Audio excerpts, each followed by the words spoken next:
cámaras acústicas que permiten la comunicación interplanetaria y arquitectura diseñada para captar energía cósmica. ¿Son ejemplos extremos de nuestra tecnología o de increíbles logros utilizados en la antigüedad? La única forma de que estos cubos gigantes de piedra salieran de la montaña es con algún instrumento de tipo láser capaz de fundir la roca. Los templos se usaban para comunicarse con los dioses y sintonizar con las energías cósmicas. La gente lo ve como una ayuda que recibió una civilización terrícola de los alienígenas. Ingenieros ancestrales.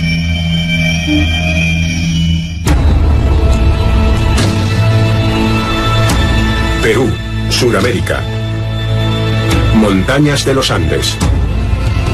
A 2.700 metros sobre el nivel del mar, en la zona que los incas llamaban el Valle Sagrado, se encuentran las ruinas de la antigua ciudad de Ollantaytambo, que en el pasado sirvió de templo y de fortaleza. La mayoría de los historiadores afirman que el emperador inca Pachacútec construyó Ollantaytambo hacia el 1440 después de Cristo. Sin embargo, algunos creen que Ollantaytambo fue construida sobre las ruinas de una ciudad mucho más antigua, una cuyos orígenes todavía son un misterio. La puerta que tengo detrás de mí es conocida como el Pórtico de los Dioses y se construyó varios miles de años antes de que llegaran los incas. La construyó una cultura que llamamos Urim Pacha. Recibe ese nombre porque no tenemos ni idea de quiénes eran, de dónde venían, ni a dónde fueron. Es evidente que las partes más antiguas de Ollantaytambo datan de al menos 12.000 años, si no más. Por las investigaciones que tengo el honor de servir, esto lo ha hecho una civilización denominada Arak. Arak equivale en idioma muy antiguo a lo que se conoce del hebreo como Adán o primera humanidad. ¿Cómo fueron capaces los primeros humanos de llevar a cabo tan impresionante trabajo con enormes bloques de piedra encajados con tanta precisión? ¿Cómo pudieron construir acueductos y sistemas de riego que siguen utilizándose en la actualidad? ¿Cómo movieron esas colosales piedras de granito que pesan más de 50 toneladas? Ollantaytambo es una fortaleza creada por las montañas. Es famosa especialmente por el increíble tamaño de las piedras que se usaron en su construcción, sobre todo aquellas que se encuentran en el nivel más alto, en el punto más alto de la montaña. Concretamente hay 6 colocadas en línea que transportaron desde otra montaña, donde se encuentra la cantera. Está al otro lado del llano, al otro lado del río, en la cima de otra montaña. Y, por supuesto, el mayor misterio es no solo cómo las cortaron, sino cómo las subieron a esta montaña. En la actualidad, si tuviéramos que mover una roca de 50 toneladas, necesitaríamos una unidad de transporte especial con vigas de acero, con varios ejes y gatos hidráulicos. Para subirla monte arriba tendríamos que alterar la ladera de la montaña, construir una carretera, puede que anclarla o utilizar algún tipo de cableado con poleas. Tenemos varias opciones, pero ninguna de ellas estaría al alcance de la gente que vivía aquí por aquel entonces. Estos 6 bloques gigantes de granito rojo llevan aquí miles de años gracias a la precisa ingeniería de los antepasados. Si hubiera un gran terremoto, estas cuñas subirían y bajarían absorbiendo el impacto del terremoto. Es así como estos bloques gigantes se mantienen en su sitio.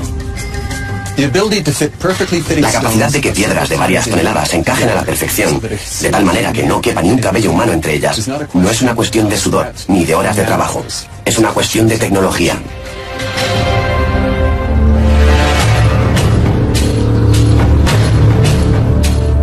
Algunos arqueólogos creen que el duro y denso granito fue labrado con herramientas de piedra o bronce, aunque no se han encontrado pruebas en el yacimiento.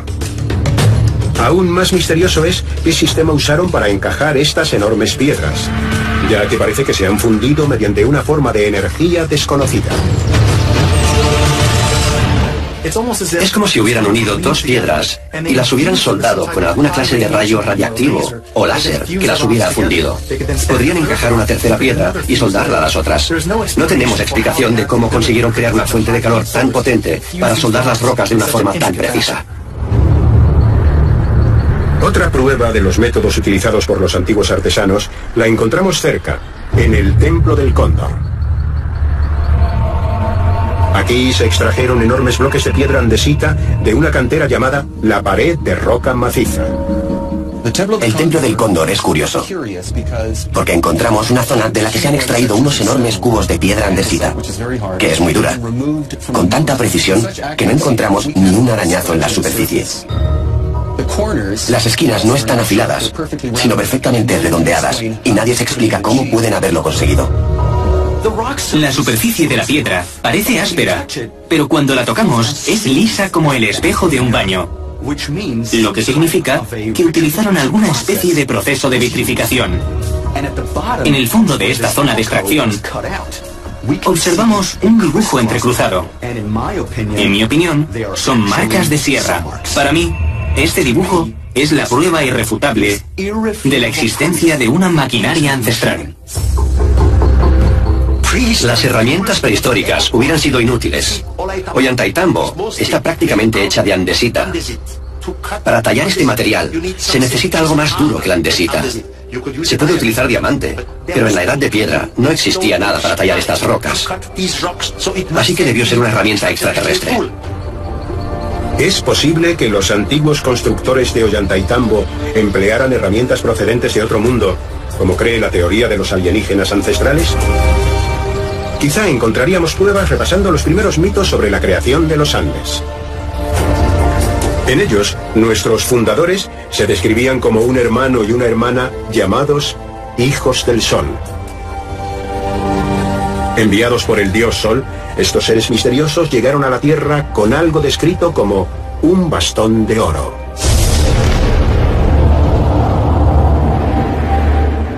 ¿Acaso este bastón de oro podía tratarse de una especie de instrumento de mano que tallaba la piedra e incluso elevaba los bloques gigantes y los colocaba en su sitio? Si el bastón de oro que usaban los hijos del Sol era un objeto de alta tecnología para tallar y levantar la piedra, seguramente se lo habrían dado los extraterrestres. El hecho de que Ollantaytambo tenga esta historia sobre un bastón de oro me lleva a pensar que hubo alguna especie de actividad extraterrestre hace miles y miles de años. Así como el hecho de que usaran una especie de sofisticada tecnología extraterrestre para conseguir estos impresionantes logros de la ingeniería que podemos observar ahora en Ollantaytambo. Lo que no podemos explicar es cómo transportaron piedras de 50 toneladas por un barranco tan escarpado con el fin de crear los muros de la fortaleza. Esa labor, ya de por sí, requeriría algo más que grúas, más que ascensores, más que andamios. Requeriría un aparato antigravitatorio o un rayo tractor que elevara una piedra tan grande a esa altura. La gente lo ve como un ejemplo de la ayuda que recibió una civilización terrícola por parte de los alienígenas ancestrales.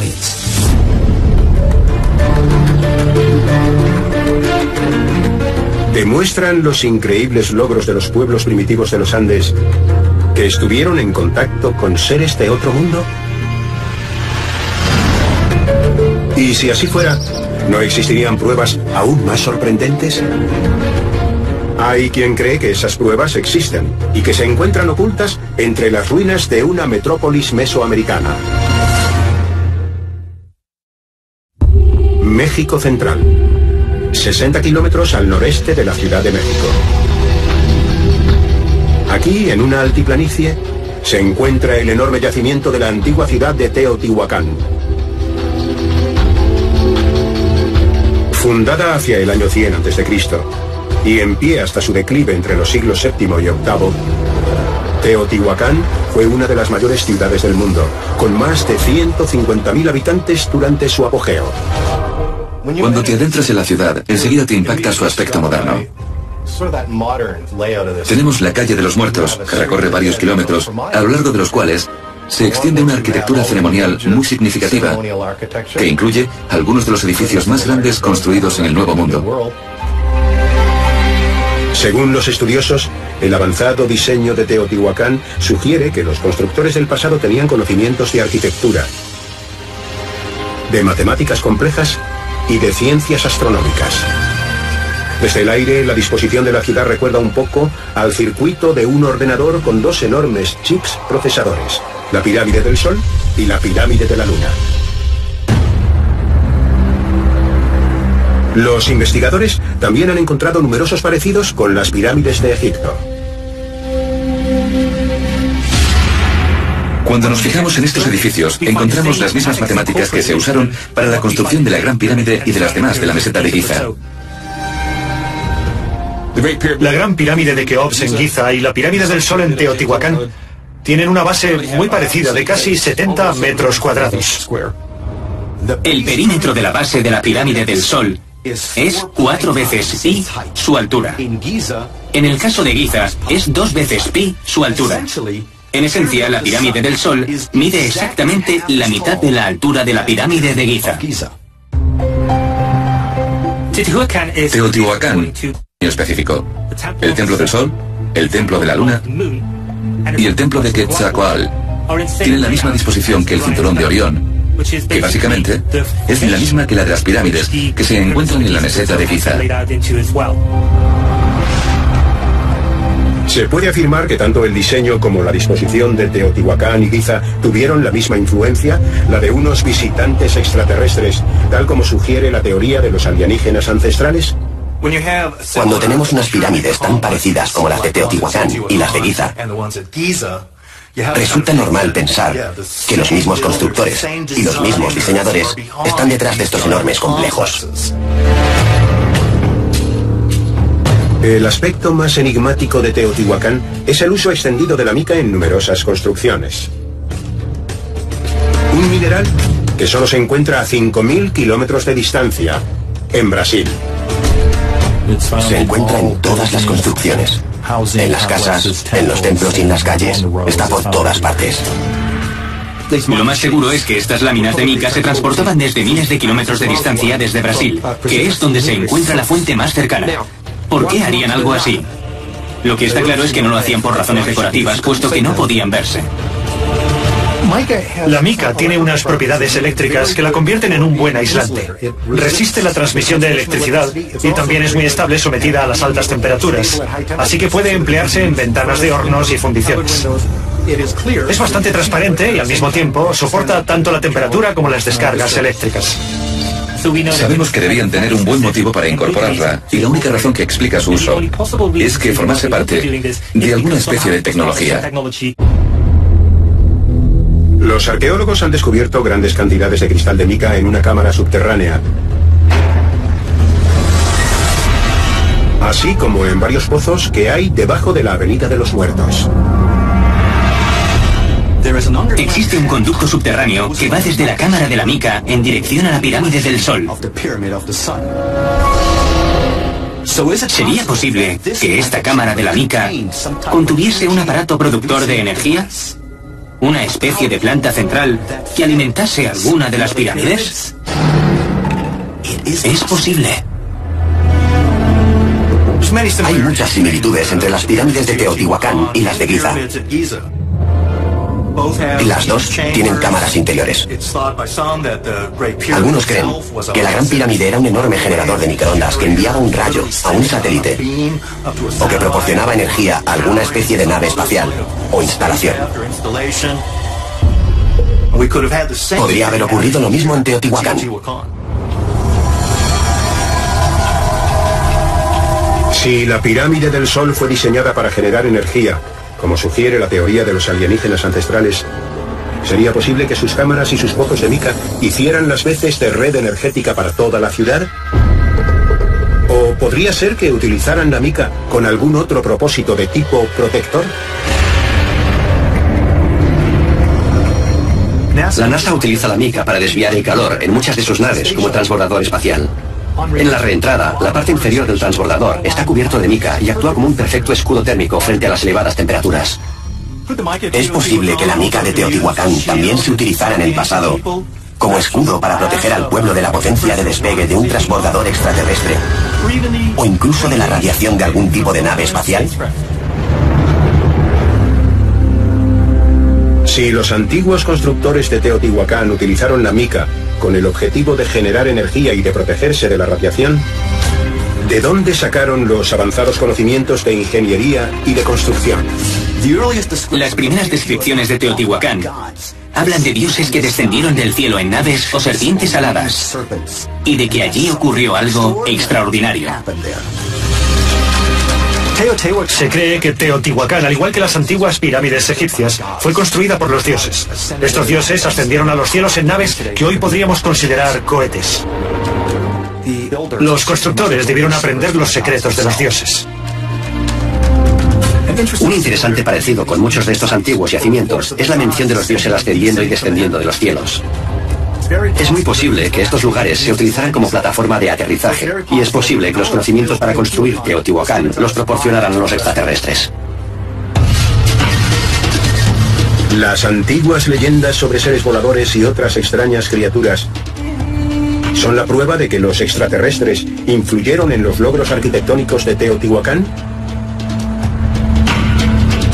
A lo mejor podemos encontrar más pistas al otro lado del planeta, grabadas en los muros de los templos indios.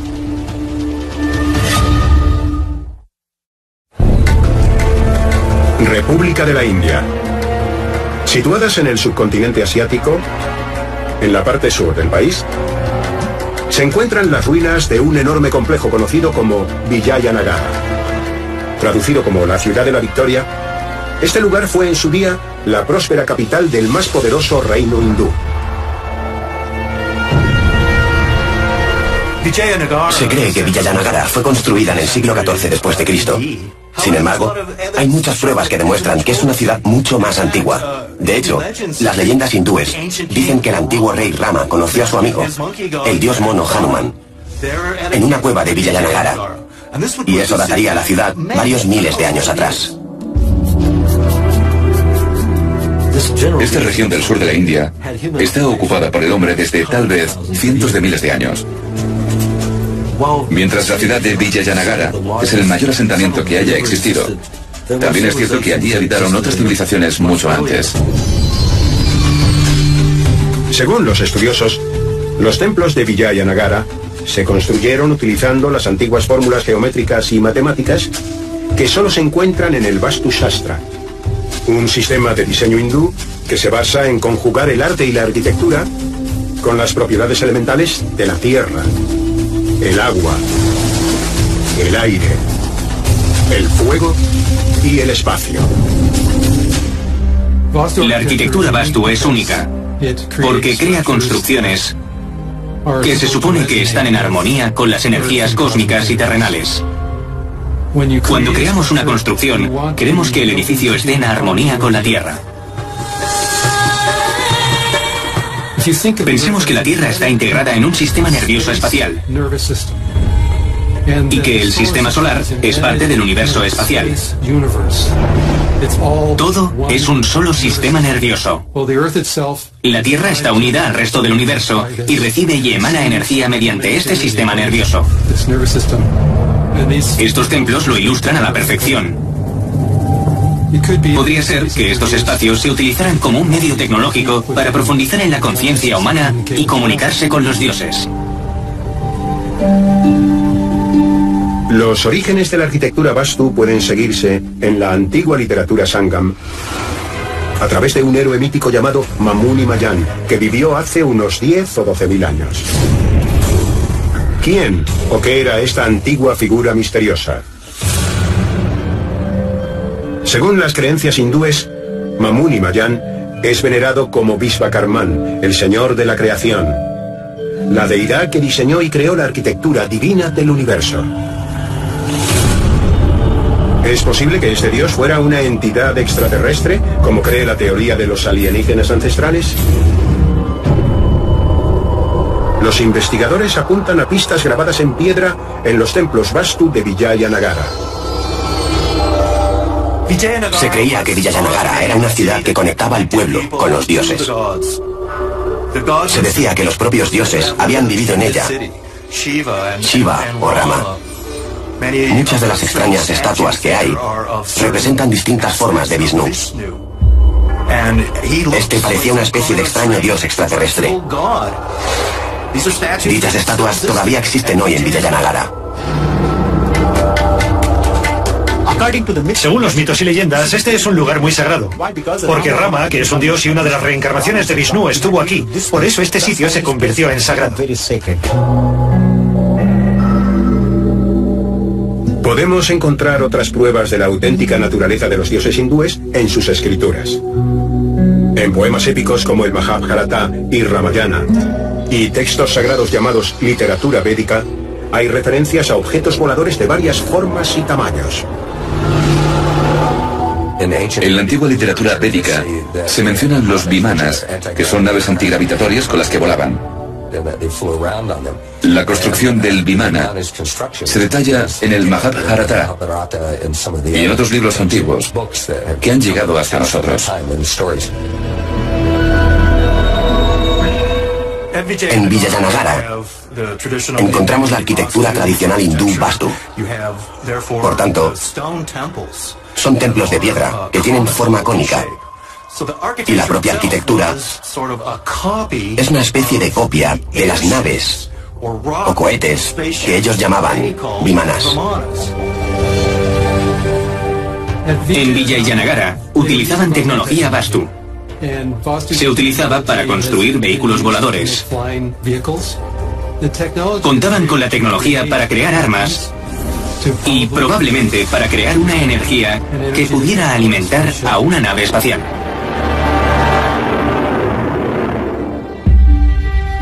Hoy llamaríamos a las vimanas transbordadores, máquinas voladoras. Ahora tenemos naves muy distintas. Los transbordadores rusos no se asemejan a los americanos. Por eso, en la antigua India, tenemos varias descripciones de los vimanas, con alas y con toda clase de luces. Y en estos vimanas, supuestamente, los dioses vinieron. ¿Es posible que los pueblos ancestrales del sur de la India hubieran aprendido técnicas de construcción avanzadas para aprovechar la poderosa energía cósmica? Y si es así, ¿pudo hacerse para que nuestros ancestros conectasen con otros mundos, tal y como sostiene la teoría de los alienígenas ancestrales? Vijayanagara habría sido una de las muchas ciudades del planeta construida por los dioses extraterrestres. Era parte de una antigua red de ciudades por todo el planeta, entre las que se incluyen asentamientos megalíticos en Sudamérica, ciudades en las islas del Pacífico, en la India, en Egipto y África, así como en otras zonas de Oriente Próximo. Fue una de las ciudades especiales que construyeron hace miles de años. ¿Incorporaron nuestros ancestros la sabiduría y los conocimientos de unos viajeros cósmicos a la arquitectura de sus monumentales edificios? Si así fuera, ¿no existirían otras pruebas de dicho contacto en alguna otra parte del mundo? ¿Y si hubiera nuevos hallazgos sobre el uso de la tecnología descubierta en el antiguo Egipto?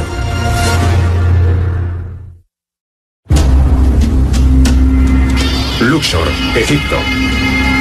A lo largo de la orilla este del río Nilo se encuentran los restos arqueológicos del enorme complejo de templos de Karnak, datado en el siglo 32 a.C., con sus numerosas construcciones que incluyen grandes salas, obeliscos y una avenida de esfinges. Karnak representa los logros combinados de muchas generaciones de constructores del antiguo Egipto.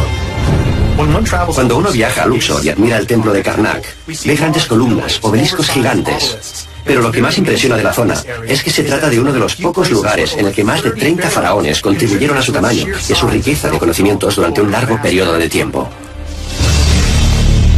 Durante siglos, arqueólogos y especialistas consideraron Karnak como uno de los ejemplos más espectaculares de la gran capacidad tecnológica del hombre en la antigüedad. ¿Podrían las técnicas utilizadas para construir estos increíbles monumentos revelar algo más? ¿Algo que no es de este planeta?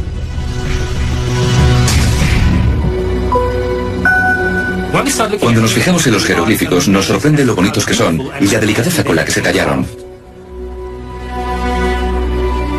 La técnica que vemos es de tal perfección y belleza que prácticamente se te saltan las lágrimas cuando te pones delante.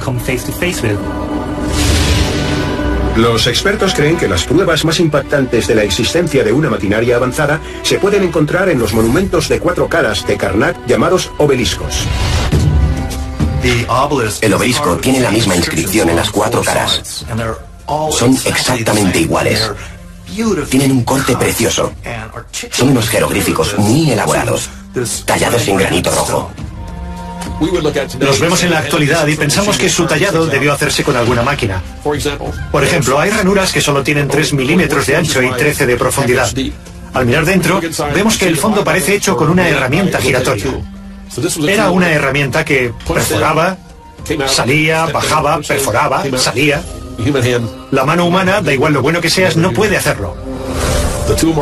Las propias marcas de la herramienta, la precisión, la profundidad, las marcas giratorias, no las hicieron a mano. Algunas de ellas son tan precisas que se necesita una máquina para hacerlas. Las herramientas que supuestamente utilizaban los antiguos egipcios no pudieron producir semejantes resultados. Para muchos entendidos, la evidente precisión que se usó en la construcción de los obeliscos de Karnak sugiere un nivel de conocimientos propio del siglo XXI. La precisión es la base de nuestra civilización. Trabajar algo menos de medio milímetro, o incluso menos, es bastante común hoy en día, porque esa precisión es necesaria y tiene un objetivo. ¿Cómo explicamos tal precisión en las construcciones de la antigüedad? Si nos fijamos en la estatua de Ramsés, es tan perfecta que nos preguntamos cómo se pudo hacer con unas herramientas tan primitivas, ya que hoy en día solo podríamos hacerlo con máquinas. La forma que tenemos de comprobar la simetría de la estatua de Ramsés es coger 2 imágenes de la misma fotografía, hacer las transparencias y comparar la izquierda con la derecha. Les damos la vuelta, la ponemos con la original y, como podemos observar, tenemos una coincidencia perfecta. Los antiguos egipcios eran muy hábiles trabajando el granito. No veo cómo pudieron haber hecho lo que hicieron con las herramientas que, según se considera, tenían a su alcance en el antiguo Egipto, como cinceles de cobre o de piedra, mazos de madera, bolas de piedra. Si, como afirman muchos historiadores y arqueólogos, los antiguos constructores no disponían del equivalente a las herramientas modernas, ¿cómo crearon estos monumentos de precisión matemática? Quizá la respuesta podemos hallarla comparando un ejemplo de escultura antigua con una más moderna. Podemos comparar en este modelo de rostro en aluminio las estrías que recorren la cara con las estrías de la estatua de Karnak en Egipto. Y también las marcas de las herramientas en la zona de encima de la ceja o esta hendidura de aquí, que nos demuestra qué clase de herramientas utilizaban o la forma que tenían. Los elementos que demuestran el uso de una máquina como esta, en la antigua estatua, no son solo la simetría, sino también la geometría, la precisión y las marcas de herramientas. Ya tenemos los 3 elementos de las máquinas modernas en las estatuas antiguas. Es muy difícil hacerlo a mano, sin utilizar ninguna ayuda mecánica. Me parece que es algo imposible. Si las marcas de herramientas que vemos en la estatua de Ramsés parecen idénticas a aquellas realizadas con métodos modernos, ¿no demostraría esto que los antiguos constructores tuvieron acceso a máquinas y puede que incluso a la electricidad? Supuestamente no tenían electricidad, ni herramientas eléctricas. Se supone que no tenían sierras de diamante, pero aún así, hacían cosas que requerían tanto el uso de herramientas como de una labor de alta precisión. ¿Dónde las consiguieron? ¿Cómo es posible que tuvieran una maquinaria tan avanzada que nosotros solo hemos podido obtener actualmente en nuestra civilización? Una respuesta sería que se la dieron los alienígenas ancestrales. ¿Es posible que los primeros constructores egipcios contaran con tecnología extraterrestre? ¿O acaso los constructores fueron los propios alienígenas? Según la teoría de los alienígenas ancestrales, la respuesta es sí. Y como prueba, señalan una pequeña isla en mitad del Mediterráneo. Malta. Un pequeño país insular en el centro del Mediterráneo, al sur de Italia. Los especialistas creen que los primeros habitantes llegaron aquí de la isla de Sicilia en el año 5200 a.C. En la actualidad, los arquitectos consideran las edificaciones de piedra de la isla maltesa de Gozo uno de los mayores logros de los primeros constructores. Los templos de Malta y Gozo tienen unos 1000 años más que las pirámides de Egipto. Es la primera arquitectura monumental del mundo. Estos templos presentan unas características de ingeniería impresionantes. Hablamos de muros encerrando un espacio y de caminos peatonales. En su día también estuvieron techados. Definitivamente pasó mucho tiempo hasta la creación de otra construcción igual de compleja en nuestro planeta. Anterior a la aparición de las herramientas de metal o la invención de la rueda, los expertos están desconcertados por la envergadura de la construcción y el uso de piedras monolíticas, colocadas verticalmente y con un peso superior a 20 toneladas. No ha sido hasta hace relativamente poco cuando hemos sido capaces de desarrollar instrumentos lo bastante precisos como para apreciar lo que algunas de estas antiguas civilizaciones fueron capaces de hacer. Modelar la piedra con una mayor precisión ocular de la que somos capaces en la actualidad. Es por eso que debían poseer algún tipo de tecnología avanzada para hacerlo. Pero si los antiguos constructores de Malta utilizaron una tecnología avanzada, ¿de dónde la sacaron? Se cree que las respuestas pueden encontrarse entre los numerosos misterios de Malta, incluidos los llamados surcos de carros, que se pueden ver por toda la isla. Estas incisiones paralelas en la piedra son como surcos de carros porque es lo que parecen. Aunque ignoramos lo que eran realmente, no hay nada escrito. Los surcos de carros de Malta miden 1,20 m de ancho y están distribuidos de manera uniforme. Algunos de ellos recorren cientos de metros y otros kilómetros. Según los estudios, seguramente se remontan a unos 10.000 años, porque algunos de los antiguos templos están construidos encima de los surcos. Según la teoría de los alienígenas ancestrales, los surcos de carros podrían demostrar que Malta fue uno de los lugares de la Tierra donde se desarrolló la primera industria. Parece que en realidad estos surcos de carros eran una especie de raíles. Les servían para mover maquinaria pesada, igual que lo haríamos ahora en una mina, o como hacemos con los cohetes, para llevarlos a la plataforma de lanzamiento.